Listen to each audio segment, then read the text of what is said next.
Good morning, everyone. This is my third video, and in this video, I am going to discuss on third code, Occupational Safety, Health, and Working Condition Code 2020. These are the main points of this code. Later, I will upload a more detailed video on this code. So let's start. First, the applicability of a contract labor related provision has been revised from 20 workers to 50 workers.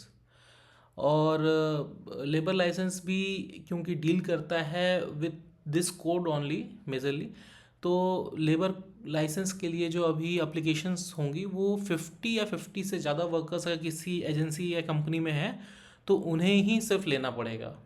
पहले ये 20 पे था। Second, a wage threshold of Indian rupees 18,000 has been introduce for inter state migrant workers. अगर कोई inter state migrant worker की salary 18,000 से ज़्यादा है तो उसे इंटर स्टेट माइग्रेंट वर्कर में नहीं माना जाएगा। जो नियम कानून इंटर स्टेट माइग्रेंट वर्कर्स के लिए हैं वो उस पर लागू नहीं होंगे। No worker shall be required to work in any establishment for more than 8 hours in a day. कोई भी वर्कर किसी भी एस्टेब्लिशमेंट में 8 घंटे से ज़्यादा वर्क एक दिन में नहीं कर पाएगा। Fourth, employer will have to pay for overtime work done by any worker at twice the rate of the wages, which may be calculated on a weekly or daily basis as may be favorable to the worker. Employer is required to take consent of the employee for performing overtime work. तो over time work के लिए जो provision था वो था कि 8 hours standard time है। अगर उससे ज़्यादा कोई वर्कर काम करता है तो उसे आवरली ट्वाइस वेज मिलेगा। जो ओरिजिनल स्टैंडर्ड वेज है उसका दोगुना दाम उसको प्रति घंटा मिलेगा। ये तो पहले से ही था, बट इसमें एक नई चीज़ ऐड हुई है कि अगर आपको किसी से ओवर टाइम वर्क कराना है तो आपको पहले उसकी कंसेंट लेनी है। Fifth, employer should not allow any worker to work in any establishment for more than 6 days in a week. हर वीक, हर हफ्ते सिर्फ 6 दिन ही मैक्सिमम कोई वर्कर किसी एस्टेब्लिशमेंट में काम कर सकता है, उससे ज़्यादा नहीं कर सकता है। एक दिन उसे छुट्टी मिलना अनिवार्य है। Sixth, prohibition on overlapping of shifts. ये एक बहुत अलग कॉन्सेप्ट आया है कि दो डिफरेंट शिफ्ट वर्कर्स हैं। अगर कोई मॉर्निंग में काम कर रहा है और एक वर्कर है जो इवनिंग में काम कर रहा है, तो ये दोनों वर्कर एक साथ एक ही समय पे सेम टाइप का काम नहीं कर सकते। इसका मतलब ये है कि मॉर्निंग शिफ्ट अगर 6 बजे शुरू होकर के दोपहर में 2 बजे ख़त्म होती है तो इवनिंग शिफ्ट दोपहर में 2 बजे ही शुरू होगी, 1 बजे शुरू नहीं होगी, क्योंकि फिर वो 1 से 2 के बीच में मॉर्निंग और इवनिंग दोनों शिफ्ट के लोग सेम समय पे सेम काम कर रहे होंगे, जो कि प्रोहिबिटेड है।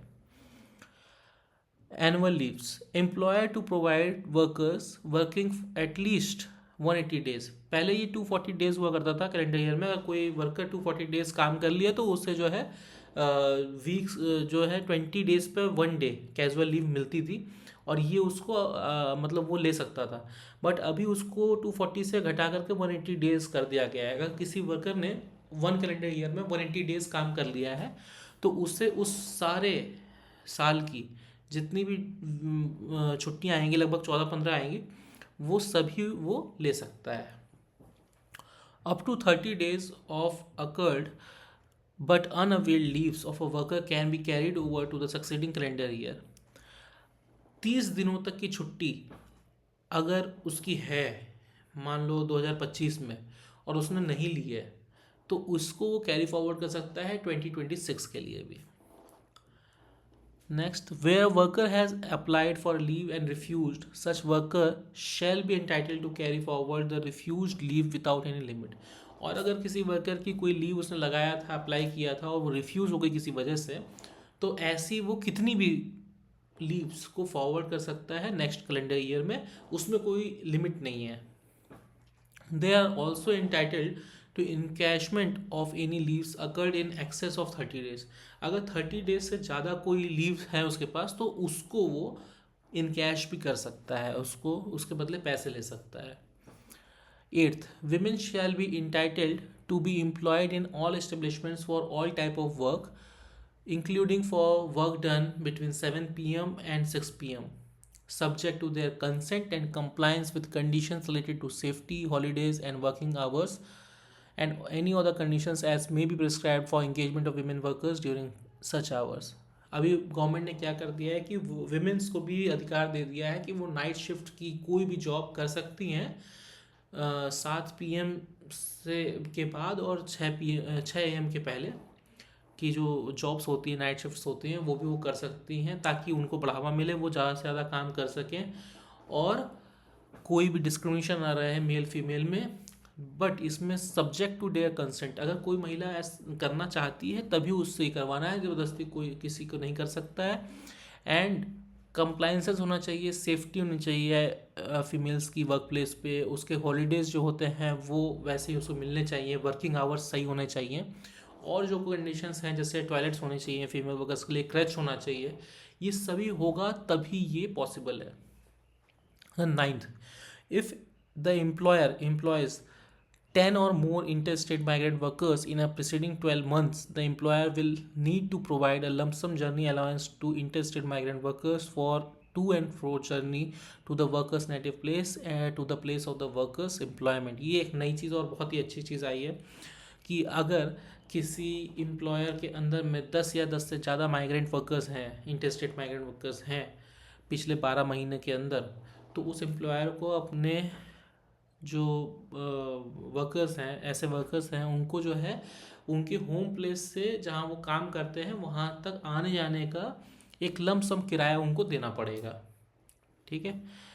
Workers whose age are 40 years से ज़्यादा है, जिन वर्कर्स की एज 40 ईयर्स से ज़्यादा है वो जो है उनको एम्प्लॉयर को फ्री एनुअल हेल्थ चेकअप देना पड़ेगा।